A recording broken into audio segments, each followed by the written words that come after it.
السلام عليكم. اليوم جيت نشارك معكم طريقتي في التحضير ديال الشباكيه. طريقه اللي هي سهله، ممكن اي وحده ما عمرها دارت الشباكيه ديرها وتصدق لها من المره الاولى. بالنسبه للمقادير، عندي هنا كيلو ديال الدقيق خاص بالحلويات، 6 قبيصه ديال الملح، كاس الا ربع ديال الزيت البلدي والروميه مخلطين، كاس ديال الزبده مذوبه، انا استعمل هنا الزبده سبيسيال. صافي كنلبس الدقيق مزيان بالزيت والزبده. وهنا عندي كاس ديال الزنجله اللي حمرته نص تحميره، وكاس ديال اللوز بلدي حتى هو حمرته نص تحميره بالقشره ديالو. كنطحنهم مزيان وكنتاكد انهم طحونين مزيان باش ما كيقطعوش لي العجينه. هنا غنزيد عليهم معلقه كبيره ديال النافع، وغادي نزيد عليهم معلقه كبيره ديال القرفه بلديه مطحونه. عندي شويه المسكه الحره حتى هي غادي ندقها مع شويه ديال السكر كلاصي وكنغربلها وكنزيدها عليهم، وكنزيد عليهم اصفر بيضه. عندي هنا كاس الماء دافي ذوبت فيه الزعفران الحر وزدت عليه دويمه ديال الزعفران. صافي كنخلطهم وكنزيدو على الخليط. عندي هنا ربع كاس ديال الخل، وغنزيد عليهم معلقه صغيره ديال خميره الحلوه. صافي دابا غنبدا نعجن في العجينه ونجمعها بالماء الزهر. استعملت هنا نص كاس ديال الماء الزهر بالعمري.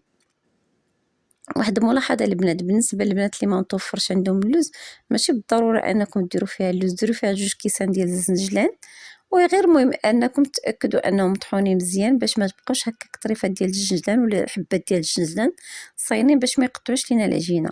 صافي هنا كيف ما كتشوف من بعد ما قطعتها شكلتها على شكل كريسات، قطعتها ل 8 كريسات، وضروري ما كنقطعوا لهم بالباسيكا باش ما كتنشفش لي العجينه. صافي كندلك كل عجينه على شكل مستطيل كيف ما كتشوفوا، بلا ما كنرش عليها لا دقيق لا والو. كنطويها على 2. والبنات اللي كيبغيو الشباكه تجيهم جاعبه وشاربه العسل ديروا الطويه على 4، حيت بالنسبه للطويات قد ما كطويوها قد ما كتجي الشباكيه ديالتنا مجعبه. انا دلكتها على سطح العمل كيف ما كتشوفوا رقيقه، وغادي نقطع بهذا القطاع ديال البلاستيك اللي كيتباع في السوق.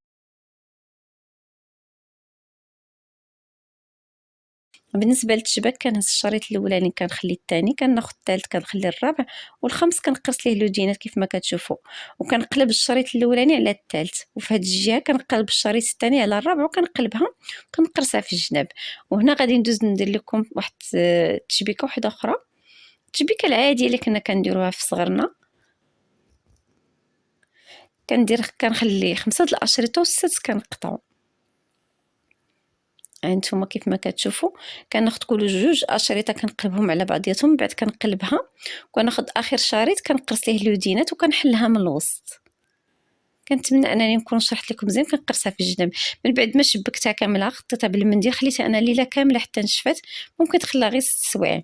الغد اللي سخنت الزيت كيف ما كتشوفوا على نار مهيله، وبديت كنحركها حتى كتاخذ لي هاد اللويين، من بعد كنغطسها في العسل.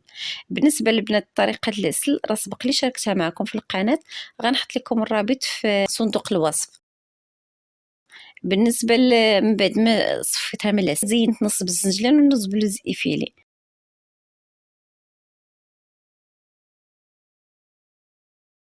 غنحل معكم هاد الوحيده تشوفوا التعليكه كي دايره. بالنسبه لهاد المقادير ديال كيلو ديال الدقيق خرج لي 2 كيلو 800 غرام. وبهكا وصلنا لنهايه الفيديو. كنتمنى هاد الشباكيه تعجبكم وتجربوها بالصحه والراحه.